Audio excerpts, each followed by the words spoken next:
So, hey, Randy. Hi. Randy is a Canadian rock god, and this is a big thrill to sit here and talk to him about his new book, Vinyl Tap Stories. Tell me about writing the book, Randy. Well, it took a lifetime to write. Basically, it's the stories that I tell on the radio show, on Vinyl Tap, my CBC radio show.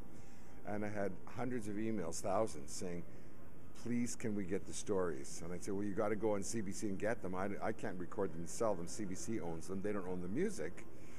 And then Penguin Books said, why don't you try doing a book like Stuart McLean tells his stories? So a friend of mine, John Einerson, who basically compiled this, and he wrote quite a few books. He's a historian from Winnipeg.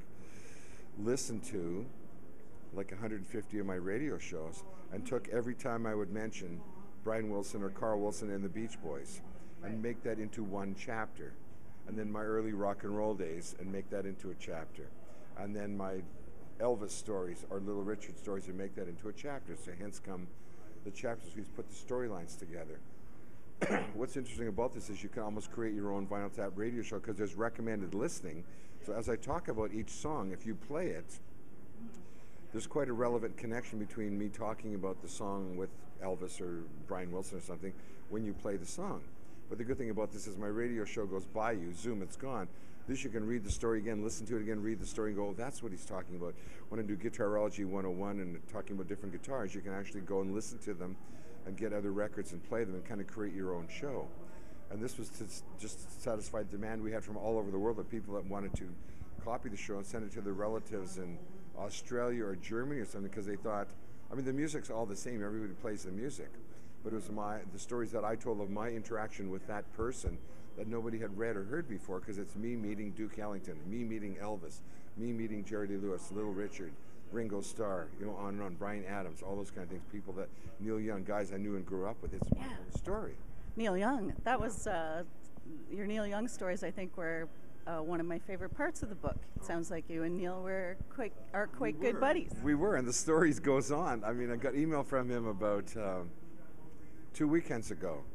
Hey, Rand, what was the music store between the Bay and Eaton's we always used to go into? That's where he bought his guitar and I bought mine.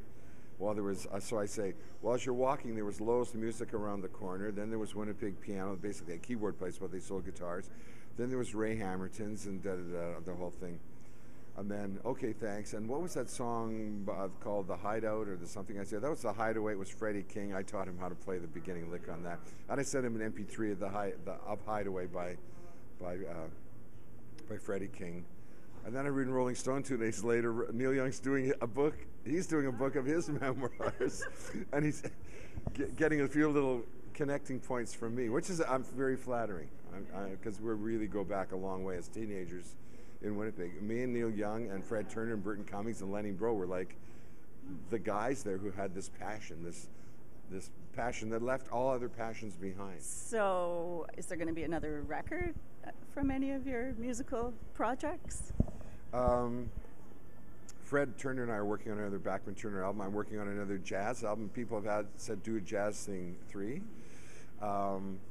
What has come out evolutionary-wise is I'm probably going to do a project which is so off-center and so wacky that it'll be fantastic in concept.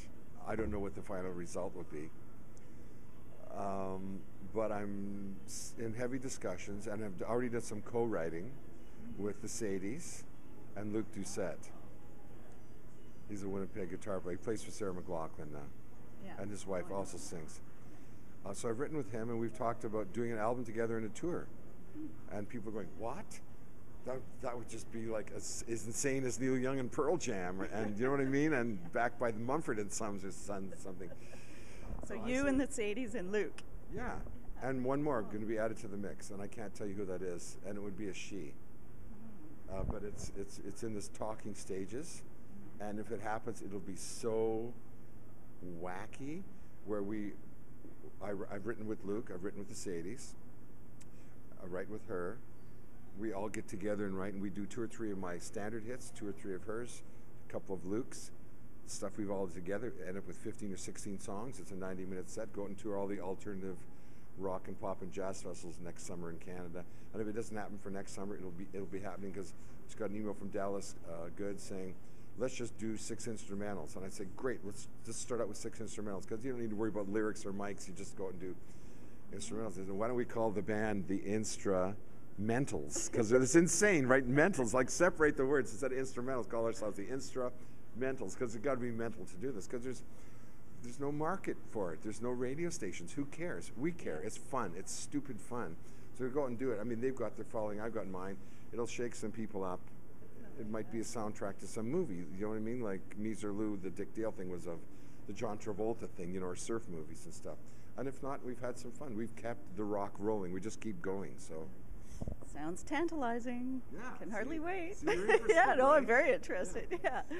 Okay, to wrap up, I want you to do a little blurb on your book. Just give me 10 seconds. Talk about the book. Look at the camera. Do you remember Abby Hoffman? Steal this book? Do you remember that? Yeah. Steal this book. No, if you like rock and roll, and I certainly do, and I've had a great life playing rock and roll, and I thank everybody for my great life, especially all the Canadians who still come to every show. This is a little compilation, and I've been asked to do the second book already of more Vinyl Tap stories. These are the stories I tell about my life meeting other people like myself who share the same dream, who you think of as superstars. I just think of them as guys like myself or ladies like myself who as a child were blessed with dancing or singing and playing piano or guitar or something, and have been fortunate enough to have a lifetime doing it and people paying them money to hear them do it.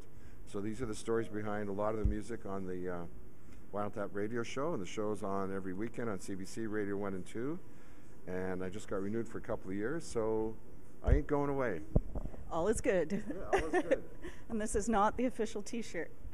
But it could be. You just got to put Randy's at the top.